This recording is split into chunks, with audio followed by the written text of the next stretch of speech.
Hey, George Chabelle, your financial coach. Part two of the financial goals set up for success. We're going to try and deep dive a little bit more into what's going to make you successful in your journey when it comes to finance, from budgets to mindset, savings, and everything above. So let's continue with this conversation and see where things go. So we're going to do another money myth for you. It's normal to have a lot of debt. That seems to be right? We seem to be in that mode of it's normal to just have a lot of debt. Everybody has debt, right? Everybody has car payments, mortgage payments. It's just a way of life. And I think that we need to try to figure out is I know we need to take out loans, buy cars, houses, get degrees, things but normalizing normalizing the large debts. That's what seems to be putting us in a position that's just negatively impacting our financial futures. And I think that's the thing we need to change as part of this. I just don't think it should be normal to be able to have and be saddled with so much debt when we're trying to do so much with our money and with our careers and everything like that. Having a lot of debt prevents us from making the decisions, those big leaps, starting a new business, going back to school, anything like that. So I think these are the things that we want to make sure we're not normalizing that kind of behavior. Another money myth: insurance is a waste of money. I feel like that might be the case sometimes, guys. But I think what we want to try and look at it is insurance is really there to protect us. It's a way to protect our cars. For instance, you need auto insurance to make sure that if something happens to the car, we need health insurance in case something happens to us. If we need, homeowners insurance, we need all of these types of insurance. Life insurance seems to be important. Disability, all of those things are just, dealing with the unknown, dealing with the future unexpected expenses that come with life. And that's a way of protecting. And imagine you didn't have health insurance and you had to go to the emergency room. We talk about, it averaging around $22,000 in medical costs. Some of us, again, if we don't have $400 in our emergency funds, imagine being saddled with a debt of 22. Heart surgery can be of $40,000, $50,000. So it's one of those kind of things that insurance really it's a best way to avoid debt. And I think that's what we want to try and put out there. So what's the foundations of a money mindset? Well, I think this is, again, the steps that we have. We want to educate ourselves.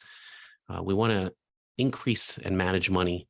We want to reduce those expenses, and we want to eliminate debt. The debt itself is what we're saddled with. I think these are the things that are foundational to being good and successful with money.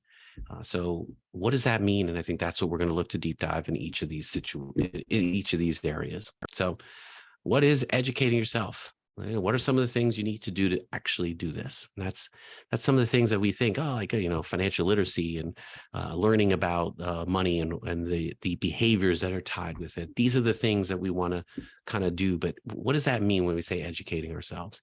Well, we need to know more about how we're spending our money, how we're handling our money. So setting a budget itself allows us to do that. Knowing your debt. So a lot of us don't want to confront those numbers.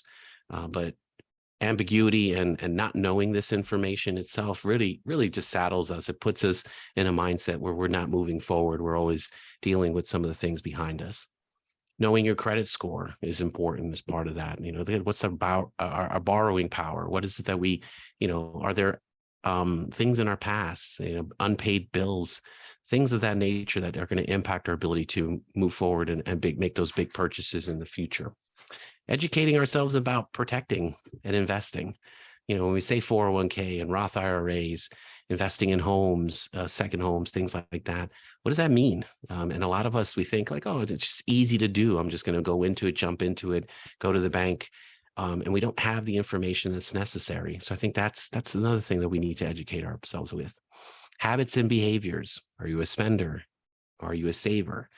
Do you deal with the mindset of, not having enough, the abundancy or scarcity mindset? So if you don't know that information, once again, that's a good way to understand, like, why do I impulse buy? Why do I go and not save? Or why don't I spend on the vacations? All of these things are going to really, the more information you have, the better you're able to manage those things going forward. The other thing too, educating ourselves is learning how to celebrate the wins, having the savings, having, conquering the budget, you know, being able to get out of debt. These are the little things itself that we should be celebrating. That what's going to keep you motivated to do this in the long run. Education and putting all that stuff, having the right mindset really puts us in a position to be able to be successful. But what is a budget, right? The budget is a pain. It's a headache. But for us, it's our permission to spend. It's our spending plan. Most of us, we go paycheck to paycheck. We don't understand where our money is going, how we're spending our money.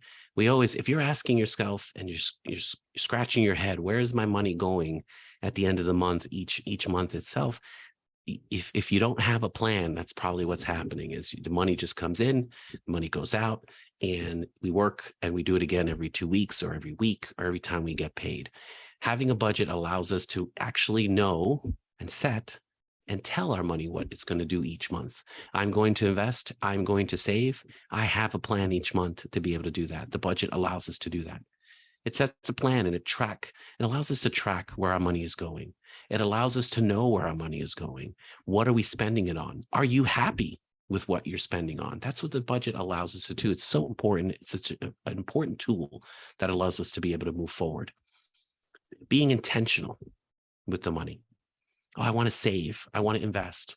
I want to make that, big purchase, get the car, get the house, get the second home. I want to retire.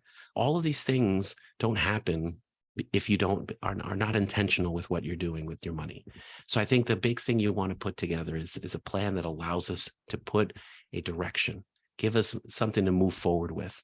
It's not something that restricts us. Actually, if you have a plan and a budget that works for you, it actually frees you to be able to do more because you're now telling your money what it's going to do for you each month.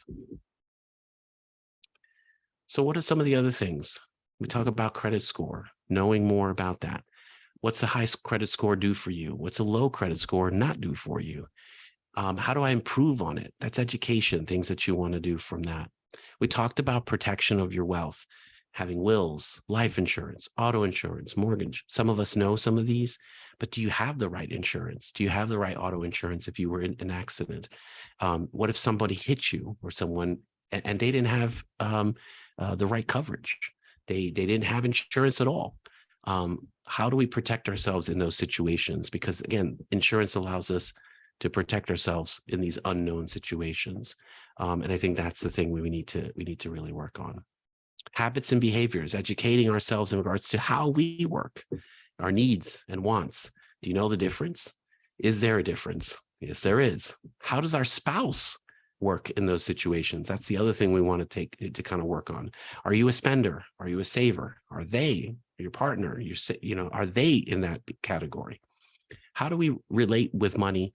How does it impact our relationship with others? That's another thing we need to really figure out and understand. Communication. It's not very easy to talk about money, but it's important to be able to understand how we manage our money. What are we doing with it? And the communication that goes along. There shouldn't be shame. There shouldn't be any regret. But these are emotional ties that we tie to our money. And these are the things that we need to improve upon if we're going to be successful with it. And like I said before, celebrating our goals when they're accomplished, celebrating the next steps. It's our motivation to be able to go, oh, wow, I saved $25. I saved my first 200. I saved and I paid off the first debt. I paid off my last debt. My mortgage is paid off. Celebrate those goals because I guarantee you this is not, a marathon, guys. Well, this is a marathon. The problem is we try to run it in sprints. And what ends up happening is we don't motivate ourselves to be able to handle it in the long run. And I think that's what we need to really train ourselves in this process. And that's the education part that we go through here. So that's part 2 of this, success with money and what we're looking to do. I want you to, stick with it. Another part will be available soon, and we'll talk about, the next steps in regards to our financial success, which in next section, we're going to really cover savings and really how do we earn money? And that's the other next step itself. So George Chabelle, your financial coach, not here to judge, just here to help.